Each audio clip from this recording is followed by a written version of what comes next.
दोबारा जब पति पत्नी की तरह मुझे रखा गया उस समय चुनाव में मामला महाराष्ट्र 360 में आपका स्वागत है। मुख्यमंत्री देवेंद्र फडणवीस ने नासिक त्र्यंबकेश्वर सिंहस्थ कुंभ 2027 की तैयारियों की समीक्षा बैठक की और साफ साफ कहा कि काम में देरी या लापरवाही बर्दाश्त नहीं की जाएगी। सभी इंफ्रास्ट्रक्चर प्रोजेक्ट्स मजबूत, सुरक्षित और समय से पूरे होने चाहिए।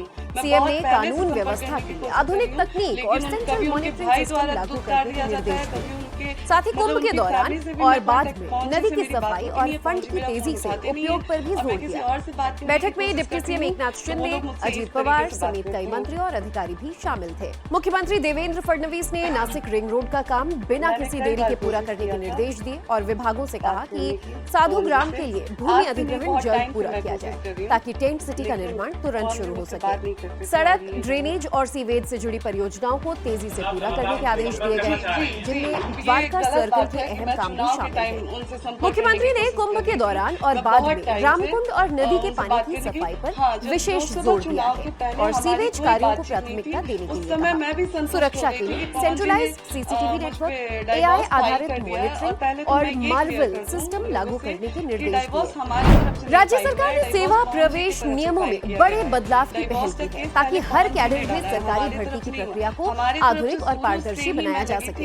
इसका मकसद है तेज भर्ती और 1 साल के भीतर सभी खाली पदों को भरना। अनुकंपा आधार पर नियुक्ति पाने वालों में 26/11 के शहीद सब इंस्पेक्टर प्रकाश पांडुरंग मोरे की बेटी अनुष्का प्रकाश मोरे भी शामिल है। मुख्यमंत्री देवेंद्र फडणवीस, डिप्टी सीएम अजीत पवार और कई मंत्री इस राज्य स्तरीय कार्यक्रम में मौजूद थे, जहां नियुक्ति पत्र वितरित किए गए। 2047 पर्यंत विकसित महाराष्ट्राचं आपलं ध्येय आपल्याला सगळ्यांना मिळून साध्य करायचंय, तर आपल्याला प्रशासनात तशा प्रकारच्या सुधारणा देखील कराव्या लागतील आणि त्या दृष्टीनं आमच्या महायुतीच्या सरकारने, ह्या राज्य सरकारने काही ठोस आणि ऐतिहासिक सुधारणा करण्याचा निर्णय घेतलाय।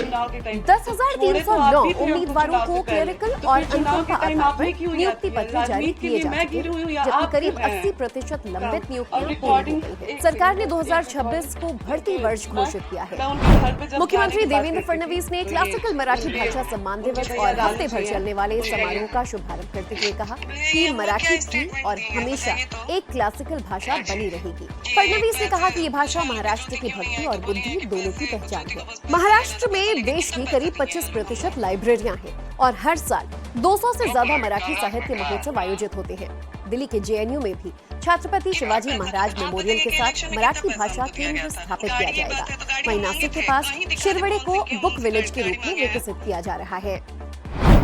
मुख्यमंत्री देवेंद्र फडणवीस ने महाराष्ट्र पुलिस मुख्यालय में साइबर जागरूकता माह की शुरुआत की।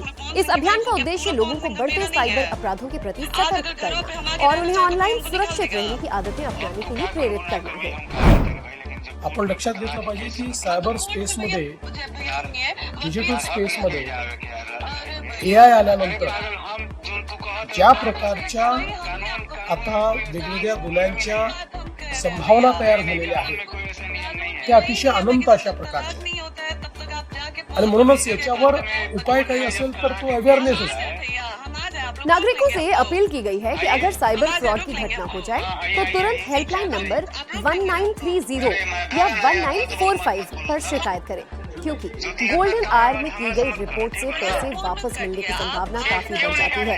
साइबर खतरे अब एआई के गलत इस्तेमाल, phishing link, OTP fraud, deep fake और वॉइस या फेस क्लोनिंग तक बढ़ चुके हैं। महाराष्ट्र में world class cyber labs, response centres और मजबूत निगरानी प्रणाली पूरी तरह से सक्रिय है। डिप्टी सीएम शिंदे ने ठाणे के महातारणी बुलेट ट्रेन स्टेशन को सिर्फ एक स्टॉप नहीं बल्कि एक इंटीग्रेटेड ट्रांसपोर्ट हब बनाने पर जोर दिया है, यानी ऐसा स्टेशन जहां यात्री बुलेट ट्रेन से उतरकर आसानी से मेट्रो, लोकल ट्रेन या बस से सफर जारी रख सके। समीक्षा बैठक में अधिकारियों ने महारेल का कॉन्सेप्ट डिजाइन देखा, जिसमें इस कनेक्टिविटी की पूरी योजना पेश की गई।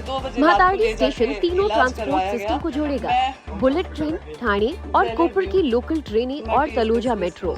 इसके लिए खास पैदल रास्ते और कनेक्टिंग लिंक बनाए जाएंगे ताकि यात्री आसानी से एक सफर से दूसरे सफर में जा सके। तो ये थे इस हफ्ते के सभी खास और बड़े अपडेट्स महाराष्ट्र 360 में। अगले हफ्ते फिर मुलाकात होगी, तब तक आप अपना ख्याल रखें। पहली बात तो पवन जी ने बोला कि 1.5 घंटे बाद